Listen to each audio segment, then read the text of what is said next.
Привет, друзья! Новый год наступил, а значит время новых роликов. Бренд Redmi представил очередную новинку – смартфон Redmi 12S. Это бюджетный аппарат, который в Китае продается по цене от 7200 рублей. Хорошая цена и интересные характеристики. Давайте рассмотрим новинку подробнее. Подписывайтесь на канал. Поехали! В основе телефона лежит чип MediaTek Helio G85, который дополнен оперативной памятью LPDDR4X и накопителем eMMC 5.1. Переднюю часть аппарата занимает экран с диагональю 6,71 дюйма и матрицей IPS. Разрешение 1650 на 720 пикселей. В каплевидном вырезе находится фронтальная камера на 5 мегапикселей.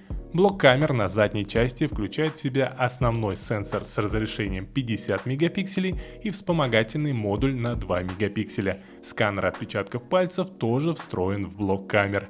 Внутри телефона стоит батарея емкостью в 5000 мАч. Поддерживается зарядка мощностью в 10 Вт.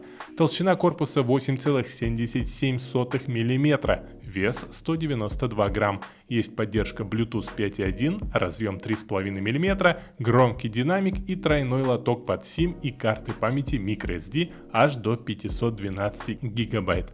Телефон работает на MIUI 13 на базе Android 12. За 7200 рублей продают модель на 4,64 гигабайта. Вариант 4,128 стоит 8500 рублей.